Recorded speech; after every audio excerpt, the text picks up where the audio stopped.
Sa ano naman, Miss Raquel, sa mga farming or agriculture communities, ano yung inyong innovative program? Kahit isa lang. Actually po meron kaming community gardening sa kada barangay. Isa Mhm. po sa mga programa ng aming mayor ay yung pa-contest niya ng taranuman sa tamang nutrisyon. Taranuman. Opo, Okay. hinihikayat niya po yung lahat ng mga barangay, lahat ng mga schools dito sa Naga City na magkaroon ng community garden. Ilan ba yung barangay natin sa Naga? Meron po tayong 27. 27. So lahat yan meron ng community Meron na po taranuman, silang, gardens. community, Pati sa mga garden. purok-purok. Opo, pati din po sa mga school. Pati Kaya sa nga, mga schools. Okay. So, hindi na dapat magutom ang mga taga-Naga, no? oo nga. Oo.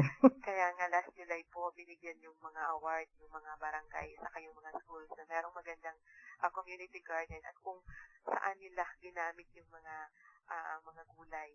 Diba po? Kasi meron po Oo. kami ditong feeding, ang ginagamit nilang ingredients, yun mismo tinatanim nila. Dun galing sa mga garden. Community garden.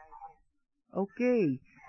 Maiksi lang ang oras natin, Raquel, pero ang dami-dami mo nang na-i-share sa ating mga tagapakinig. Siguro at this point ay putulin muna natin ang ating interview magpapasalamat muna ako sa iyo, pati na rin sa pakirating mo na rin ang aming pasasalamat kay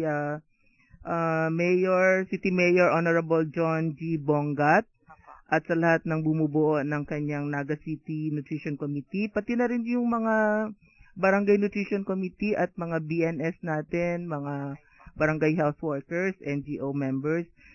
Pakisabi na lang sa kanila, good luck sa inyong trabaho. Sana ay ipagpatuloy niyo pa yung pagpapalaganap ng wastong nutrition, hindi lang sa kabuuan ng Naga City, kundi sa buong Bicol Region. Okay, maraming salamat ha. Maraming salamat po sa time na ibinigay niyo sa amin. Okay. Para malaman din yung mga programa sa Naga City. Oo, hayaan mo babalikan ka namin in the future episodes. Maraming salamat, Raquel. Thank you po. Magbabalik po ang One Nutrition, One Nation. One Nutrition, One Nation. Alam niyo ba na sa mga pagkaing mayaman sa protina tulad ng isda, karne, manok at tuyong butong gulay, panalo ka dahil ito ay nagpapalakas ng resistensya at pangangatawan. Wastong nutrisyon. Alamin, gawin at palaganapin. Isang paaralang hatid ng National Nutrition Council ng Department of Health. One Nutrition, One Nation. Oras na naman po para kami ay magpaalam kahit pansamantala lamang. Sana ay naging masustansya ang inyong pakikinig sa nakalipas na 1 oras. Maraming salamat po kay Miss Dolly Riario, isang miyembro ng ating National Trainers ng Infant and Young Child Feeding na binuo ng National Nutrition Council, na siya rin pong Monitoring and Evaluation Officer ng Helen Keller International sa pag-discuss niya ng complementary feeding. Salamat din po kay Station Manager Silma Lutaw ng Radyo Kasugbong 97.3 MHz FM mula sa Katubig, Northern Samar. Salamat din kay NPC or Nutrition Program Coordinator Arlene Riario ng National Nutrition Council, Regional Office, Region 5, at si Miss Raquel Buere, ang ating City Nutrition Program Coordinator ng Naga City sa kanilang pakikipagniig sa atin ngayong hapon. Next week, pag-uusapan naman natin ang tungkol sa obesity dahil simula September 7 hanggang 11 ay ipinagdiriwang ng bansa ang National Obesity Awareness and Prevention Week.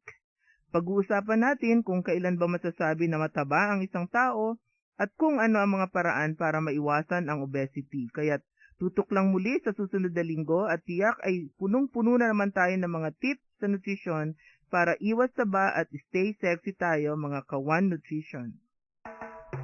Kaya ipagpatuloy lang ang pakikinig dito sa ating One Nutrition, One Nation dahil gagawin naming masustansya ang inyong Miyerkules, masustansyang talakayan at balitaan ang ihahatid sa inyo ng One Nutrition, One Nation. Ito po ang inyong lingkod sa nutrisyon, Asset Bernie Flores ng National Nutrition Council. Maraming salamat at masustansyang hapon sa ating lahat.